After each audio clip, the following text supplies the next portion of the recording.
Merci beaucoup, vous êtes de plus en plus nombreux à me suivre, c'est vraiment trop sympa. Ça me permet de rester motivé dans le projet. Si vous voulez continuer à m'aider, abonnez-vous, likez, partagez surtout un maximum. Le meilleur moyen de me rendre service, c'est de partager cette vidéo et mon compte. Et voilà, merci en tout cas. Vraiment, il y a la communauté des gens du vent, on va dire, la communauté du vent. On va s'appeler comme ça. La communauté du vent. La communauté du vent, il n'y a pas de connards. Vraiment, j'ai pas eu un message de con. J'ai eu que des gens bienveillants qui m'aident, qui me donnent des conseils, qui me proposent leur aide gratuitement. C'est génial, vous êtes trop forts. Merci infiniment. Ensuite, partie 2. Les côtes. Il y a quand même un petit détail. Alors là, je sais pas si vous allez le voir à l'écran. Au pire, je vous mettrai des captures d'écran. Mais les gars, les côtes. Donc moi, je commence à m'amuser la côte de Normandie. Facile. Côte de Normandie. Déjà, je me dis, ça manque un peu de détail. Après, je dessine la côte d'Opale. Alors juste pour vous montrer comment je fais les côtes. J'avais envie de faire un truc un peu design stylé. Donc qu'est-ce que je fais? Je vais sur un truc qui s'appelle Snazzy Map. Je rentre les conditions des côtes et vous voyez là par exemple on n'y voit que dalle. Voilà, la water par exemple, voilà, j'ai envie de la mettre plus claire, plus foncée. Là j'avais envie de faire un truc un peu stylé comme sur les trucs, vous savez que je vous avais montré les cadres pour dire j'ai fait mon marathon. Je trouvais ça beau la manière dont il avait fait. On voit à peine les routes, on voit bien la ligne de côte. Et moi donc je prends ça, une capture d'écran où je la télécharge. Ensuite je vais dans Figma. Et dans Figma, je retrace la côte à la mano. Pour l'instant, j'ai trouvé que ça. Si vous avez d'autres solutions, n'hésitez pas. Et donc, pour l'instant, tracer cette ligne de côte, soit je le fais à la main et on a des belles formes arrondies et voilà. Soit je le fais en vecteur. Parfois, ça fait des angles un peu pointus. Bon, c'est si on zoome dessus que ça devient pas beau. Voilà, par exemple ça. Mais à l'impression, je pense que ça sera bon. On verra. Ça, c'est une solution, je pense, qu'on peut trouver rapidement. Tout ça pour vous dire que les lignes de côte, voilà, la côte d'Opale, Dunkerque, côte normale, Normandie, côte normale. Les Bretons, on commence à avoir une côte bien complexe, mais pas désagréable. Bretagne Sud, machin. Loire-Atlantique, ça devient un peu compliqué. Il y a les îles. Est-ce que je fais les îles un cercle blanc? Je trouve ça pas beau, donc j'ai entouré les routes. Voilà, à chaque fois, la route qui rejoint jusqu'à Lille, bah, ça doit être Oléron et l'île de Ré, ça, voilà. J'ai mis Loire-Atlantique et on mettra Vendée, j'en sais rien. Enfin, franchement, il y a un moment, on s'est basé sur ça. Une carte des côtes, c'est super. On a la côte des Flandres, la côte d'Opale, la côte de Picard, la côte Picarde, la côte d'Albâtre, la côte du Bessin. Bon, je vais pas toutes vous les faire, mais là ici c'est côte des Fleurs, côte de Beauté, côte d'Argent, elle est grande, côte de Camarguaise, côte d'Améthyste, côte de l'Estelle, côte de la Riviera. Bref, il y a pas celle des Belges. Moi, j'ai envie de faire aussi pour les Belges parce que je sais que c'est des bons riders. Donc voilà, tout ça pour dire que c'est complexe, mais attendez. Parce qu'après, j'arrive, petit coco sudiste. Voilà à quoi elles ressemblent vos putains de côtes. Ça doit être la Camargue, ça.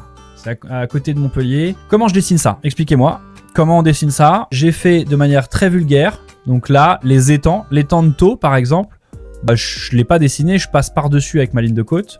Pareil pour cet étang, je ne sais pas comment il s'appelle. Ça, c'est Gruissant. Voilà. En plus, c'est des spots. Le 4, c'est des spots extrêmement connus en kitesurf, en voile.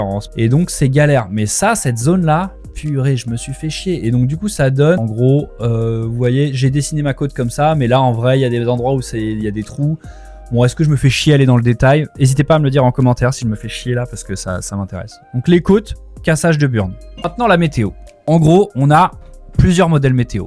Si on va sur Winguru, il y en a plein, mais globalement, si on parle au commun des mortels, les passionnés de météo, on a 3 modèles principaux qu'on va retenir. On a le modèle GFS qui est le modèle américain, on a le modèle Arome qui est un modèle de Météo France et on a le modèle Arpège qui est aussi un modèle de Météo France. En gros, GFS et Arpège, c'est 2 modèles un peu moins précis, très présents mondialement, qui permettent d'avoir une précision du vent sur 4-5 jours. Donc on perd le pourcentage de certitude.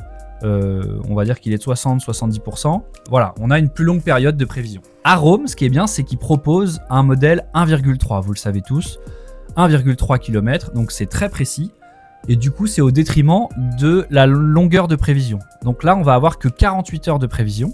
Au moins, on a 80% de certitude que là, on ne s'est pas gouré sur le vent. Je pense que c'est peut-être même plus. D'ailleurs, ce serait intéressant que j'aille voir un météorologue pour savoir un petit peu ces choses-là. Voilà, on a des idées de vidéos YouTube. Comment ça se passe? On a choisi Arome parce que moi, encore une fois, j'ai dit à Rémi, je veux la précision. De la précision, Bob, pour tout le monde.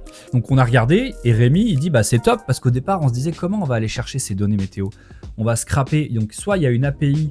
Donc une API c'est quoi? C'est en gros une porte qui est ouverte sur un logiciel, on va dire ça comme ça, qui vous permet de faire le pont d'un serveur à un autre, d'un logiciel à un autre. Donc là, on utilise l'API, donc chaque logiciel, chaque site internet, chaque a la possibilité de développer une API qui permet à d'autres de venir prendre les données pour en faire quelque chose.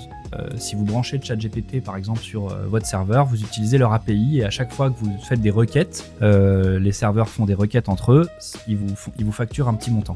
Donc nous on était parti sur OpenWeather au tout départ. OpenWeather en américain.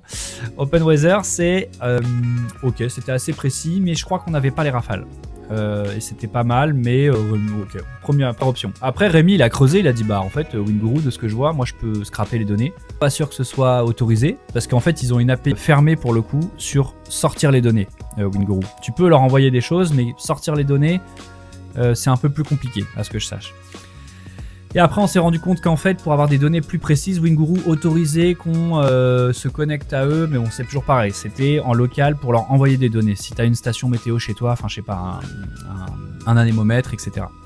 Et donc WinGuru, bah, on s'est dit, ok, intéressant. Il m'a dit, bah, en gros, je sais pas si WinGuru vont te faire chier. Donc, si tu commercialises, réfléchis quand même, parce qu'un jour, s'imagine tu commercialises, t'es branché à WinGuru, et puis tout le monde dit, t'as 100 horloges dans la nature.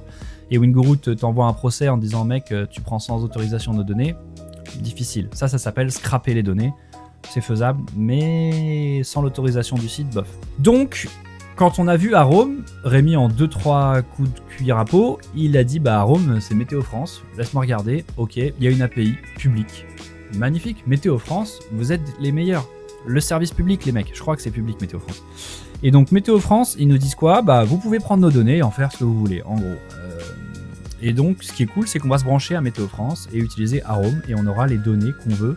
Et donc, on va pouvoir vous donner des données précises. Bon, ça a soulevé un tas de problèmes dont je vous ai parlé tout à l'heure. C'est que du coup, on n'a pas besoin d'avoir un grand cadran et 3 petits cadrans parce qu'il y a un grand cadran qui devait donner le vent actuel et les 3 petits cadrans devaient donner les prévisions sur 3 jours. Mais en fait, on n'a que 3 jours de prévision avec. Enfin, on a aujourd'hui, demain, après-demain avec Arome 1,3. Donc, en fait, on aura ces 3 aiguilles qui disent la même chose, sauf que ces 3 là, c'est des moyennes sur la journée. Ça, on va essayer de faire en sorte que ce soit en temps réel, entre guillemets, mise à jour 3-4 fois par jour. Et puis, les autres donneront demain après-demain. Ça, c'est la bonne nouvelle, je trouve. Il faut les prendre quand il y en a. Voilà. Donc, Figma, vous avez vu, moi, je design actuellement. Je vous en ai parlé du design. Je me prends pas mal la tête. On va voir si on a une première ébauche. À un moment, je pense qu'on va faire appel à un designer en lui disant, voilà, on veut ça, mais en beau. Démerde-toi. La production, partie 4, j'imagine. Bon, partie 3 ou 4. La production.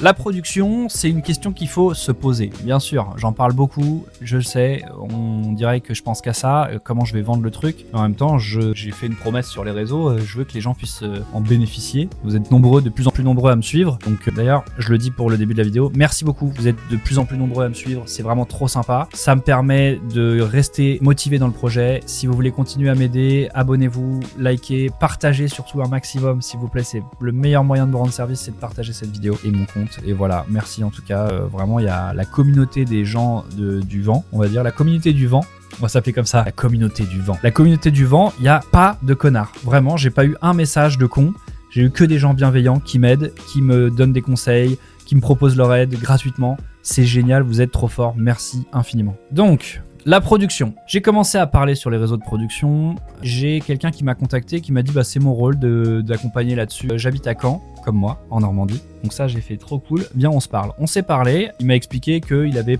travaillé sur des projets, notamment un projet qui malheureusement n'a pas vu le jour, mais que moi j'avais suivi, qui s'appelle Lormoto. Les mecs reprenaient des vieilles voitures, genre des Twingo, et on les transformait en voitures électriques. Et lui, il a fait pour eux tout le schéma de production. Donc comment on part en entrée d'usine à une voiture thermique, et comment on ressort avec une voiture électrique. Et donc il m'a montré les schémas avec toutes les étapes, ce à quoi il faut réfléchir, etc., etc. Et ça c'est assez cool parce qu'il m'a envoyé des schémas, j'en ai déjà parlé sur Instagram, mais des schémas qui sont assez précieux, qui nous permettent de nous projeter sur la stratégie quand on veut faire un produit. Voilà, on a la méthode anticipée. On planche sur notre produit en amont. Donc d'abord on rédige un cahier des charges, ensuite on fait la conception, on réfléchit, on fait des notes de calcul, etc. Ensuite on fait le prototypage et ensuite on lance. On fait pré-série, optimisation, parce qu'après il y a les certifications, etc. Et bam, ensuite la série, on balance au public. La deuxième méthode, plus coûteuse, mais pour avoir un projet plus abouti, un produit plus abouti, on va faire les 3 premières étapes en boucle. C'est-à-dire qu'on va faire prototype, documentation. Là, on parle de product market fit. Donc, on va confronter notre projet aux besoins du marché et investisseurs. Ensuite, on prototype. Est-ce que ça marche, etc. Ou c'est plutôt l'inverse. Prototypage, documentation, fit avec le marché. On réfléchit pendant longtemps. On dépense de l'argent, on fait plusieurs prototypes. Et une fois qu'on a un bon retour du marché, qu'on a notre product market fit, donc que notre produit convient au marché, bam, on envoie la pré-série et la série. Donc, on a deux séries, quoi. On a deux méthodes qu'il faut choisir. Moi aujourd'hui je suis plutôt dans la deuxième où on fait des prototypages et ensuite on demande son avis à tout le monde et après on y va. On va devoir je pense accélérer maintenant, donc j'ai pas trop de réponses par rapport à ça, mais si certains d'entre vous ont de l'expérience là-dedans, ont des idées, je suis tout à fait preneur. Donc Tom, ah oui je vous ai pas dit tout à l'heure, mais donc Rémi, son devis il est au total à 10 000 balles. Donc là déjà j'ai signé pour 10 000 €. Tom, du coup, il m'envoie un mail assez complet où il m'explique comment il pourrait m'aider, aller jusqu'à la production. Il m'envoie un autre schéma qui correspond à la conception produit jusqu'au montage, toutes les étapes auxquelles il faut penser, les stratégies partenaires, garantie assurance, partenaires financiers, réseau de démonstration de distribution, le modèle économique au départ, les études marketing, la cible, etc., définition des sous-ensembles, conception modulaire, etc. Bref, c'est très professionnel, c'est très complet. Est-ce qu'on a envie d'aller jusque-là? Est-ce qu'on a besoin? Ou est-ce que mon travail sur les réseaux sociaux suffit? Je pense qu'à un moment, il faudra cadrer les choses, mais pour m'accompagner, voilà, c'est plusieurs jours de travail, c'est un freelance, c'est normal, il a un prix. On arrive quand même à presque 15 000 €. Donc pour l'instant, moi, ça me semble complètement prématuré de travailler avec Tom, bien que ça fait envie, parce qu'il est à Caen, il a l'air sérieux dans ce qu'il fait, il a un petit peu d'expérience. Voilà, j'aurais aimé, mais Tom, trop tôt pour moi, et j'ai pas 15 000 balles. Tout ça pour dire que là, je vous ai parlé de Rémi et de Tom, et que du coup, on arrive sur des sujets d'argent. Et vous allez me dire, oui Antoine, t'as envie de nous demander de l'argent, on te voit venir. Je vais pas vous mentir, j'ai envie, mais c'est un problème, c'est que j'arrive pas à le faire. J'ai déjà tourné la vidéo où je dis que je lance ma campagne Ulule, et je ne sais pas pourquoi. Ça, j'ai un problème avec l'argent, moi. Demander de l'argent aux autres, ça me troue le cul. Mais d'une force. Du coup, va falloir que je le fasse parce que franchement, je sais pas si le projet va être rentable, mais de toute façon, j'irai au bout. Voilà, je m'en suis fait la promesse. J'en fais la promesse à tout le monde dans les commentaires sur les réseaux. Et donc, j'aimerais bien réussir à me rembourser, au moins la production. Et là, j'ai fait un peu les comptes. Je pense qu'on est déjà à 15 000 €. C'était un peu ce que ChatGPT m'avait dit, 15 000 € d'investissement. Après, est-ce que c'est grave? Là, je sais pas, je prends un air grave. Mais ce que je veux, en fait, c'est si je fais une campagne Ulule, que ça serve à quelque chose. En fait, les gens qui investissent, vraiment, je voudrais qu'ils deviennent investisseurs dans l'entreprise. Soit qu'ils aient des parts, ça paraît apparemment compliqué, je sais pas. Faut que je me renseigne, j'ai pas le temps pour l'instant. Soit que vous mettez 15 €, ce que beaucoup de youtubeurs font, vous gagnez un t-shirt, un truc marrant, ça on peut rigoler à le faire, ça peut être sympa. Ou vous gagnez un pull, je sais pas, des objets, un truc collector. Voilà, bon après j'ai pas une grosse communauté, donc est-ce que les objets de collector, les séries limitées, ça a de la valeur? Certainement pas. Soit vous avez une réduction sur le produit, c'est-à-dire que vous investissez et quand je sors le produit vous avez une réduction, c'est ce que beaucoup font. Pourquoi pas? Je trouve ça un peu pauvre. Mais donc, faut que je réfléchisse à ça. Pareil, si vous avez des idées, je vous en supplie, donnez-les-moi en commentaire. Ça peut vraiment m'aider. Demande de l'argent, ça, on en a parlé. Faire le pauvre petit chat à pleurer, ok. Dernier sujet de cette vidéo. Mauvaise nouvelle. Je vous explique. Là, moi, maintenant, je réfléchis, je vous l'ai dit, à faire un peu moins de... Je vous montre toujours l'avancée du projet sur YouTube et sur Instagram, mais je veux aussi faire du divertissement. Je pense à la suite, à l'après, quand j'aurai sorti le produit, que la boîte, on espère, tourne. J'espère que j'aurai le temps de la faire connaître grâce au divertissement sur les réseaux et c'est ça que j'ai envie de faire. Ça demande de l'investissement et de l'argent, c'est pour ça que j'attends avant de le faire, en espérant que la boîte finance ça. On y croit bof Antoine. Tout ça pour dire que ce financement, une des idées que j'ai eues pour faire ça, c'est un truc, c'est pas moi l'idée d'ailleurs, c'est que j'ai vu un mec aux États-Unis qui fait un contenu qui s'appelle mauvaisenouvelle.com. Mauvaise nouvelle, en fait il appelle ça Jason Bad News ou un truc comme ça, et en fait les gens lui envoient, je pense qu'ils remplissent un formulaire, un truc comme ça, lui disent est-ce que tu peux annoncer la mauvaise nouvelle à un tel? La mauvaise nouvelle c'est par exemple j'ai cassé ta voiture. Quelqu'un qui veut annoncer à ses parents, une nana qui annonce à son mec que lui a refilé une MST, donc des trucs plus ou moins rigolos. Mais ce qui est marrant, c'est que le mec, du coup, il se filme en appelant la personne et il dit voilà, c'est Jason from Jason Bad News, I have a bad news. Antoine vous dit qu'il vous quitte. Et après, il laisse un blanc et il laisse la personne réagir et c'est marrant. C'est marrant. On ne rit pas des autres, on rit avec les autres. Donc nous, on demandera l'autorisation si on lance ce concept. J'ai besoin d'avoir votre avis. Est-ce que je lance ce concept sur Instagram?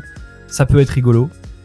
J'ai déjà tout préparé, j'ai le site web, j'ai le formulaire, mais je n'ose pas poster cette putain de vidéo depuis des semaines parce que j'ai peur que ça bide. Voilà, c'est con parce que faut arrêter d'avoir peur du regard des gens et ne faites surtout pas ça. Si vous avez des idées, lancez-les. Voilà, bref, vous connaissez le discours, mais c'est en faisant des erreurs qu'on progresse. Et donc voilà, qu'est-ce que vous pensez de cette idée?